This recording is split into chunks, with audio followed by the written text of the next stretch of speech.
ඒක නැති වෙනකොට යමෙක් කන හෝ මොකක් හෝ ඉස්සරහ බෙහෙටු පුජ්‍යලත් එක්ක තියෙන මේ ආදරේ ප්‍රේමයේ අතුරුදහන් වෙනකොට හඬ වැඩි වෙනවා. විනාශය ළඟා වෙනවා. සාමය ප්‍රේමය ප්‍රීතිය නැත්නම් විනාශය තමයි වෙන්නේ. ඊළඟට අතපය නැතු යනවා ජීවිතය අහිමි වෙනවා. ඇයි? සාමය ප්‍රේමය ප්‍රීතිය නැති වුණාම එතන දිව්‍යමය ස්වභාවයක් නැහැ. එතකොට ජීවිතය පවතිනවද කියන ගැටලුව වෙනවා නේද? එක්ක දෙන්නම නැත්නම් එක්කෙනෙක් හරි ජීවිතය අහිමි කරගන්නවද නැද්ද? බලන්න මේ අංග තුන ජීව ගමන්ම ජීව ප්‍රාණ ශක්තිය නැති වෙනවා. ඉවරයි. ඉහළින් තිබිච්ච කනෙක්ෂන් එක නැති වෙනවා. අනිත් එක්කෙනාටත් ඒ ජීව ප්‍රාණ ශක්තියම අහිමි වෙනවා. දිව්‍යමය ස්වභාවයේ ආකර්ෂණය එක නතර වෙනවා. එතකොට අන්න අර නරක බලවේග, යක්ෂ බලවේග ආරෝපණය වෙලා මරණයටපත් වෙනවා. ඊයගාව ජීව ප්‍රාණ ශක්තිය පවතින දා විදියක් නැහැ.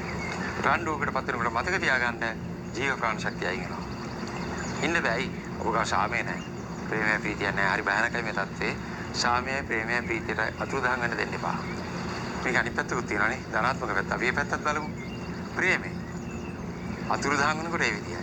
කෙනෙක් එක්ක කතා බහ කරනකොට ප්‍රේමයටපත් වෙනකොට අපි උදාහරණයක් ගමු යුවලක්. ප්‍රේමාන්විත යුවලක්. ඒගොල්ලොත් කතා කරනවා. තමන්ගේ මත. දවසක ගියයි මම ඔයාලට හරි කැමතියි. ඊළඟට ගියයි මම ඔයාලට හරි ආදරෙයි. ඔවුන් දෙන්න ආදරේ ප්‍රකාශ කරගනි. නිසල්ම තැනකට යයි, වංකුවකට යයි.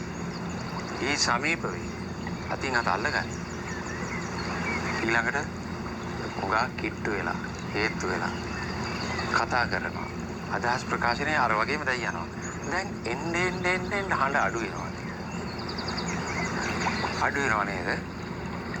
ටිකක් අද බල වචන තිබ්බනම් දැන් කොහොම සොෆ්ට් වචන වලට අනිත් පැත්ත අරගේ අනිත් පැත්ත. ඉමේ සුහද හරි ලස්සන මී පැණි වගේ වචන දැන් එන්නේ සද්ද අඩුයි.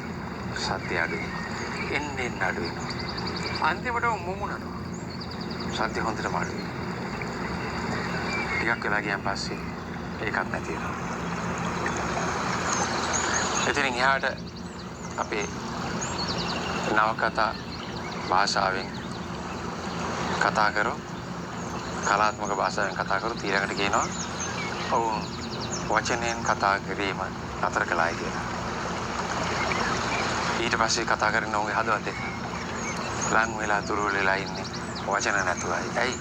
වචන වලට ඔපෙන් දැන් සාමයත් ප්‍රේමයත් ප්‍රීතියත් පවතිනවා. හරි අපූර්වට. ලොකු ශක්තියක් ලැබෙනවා.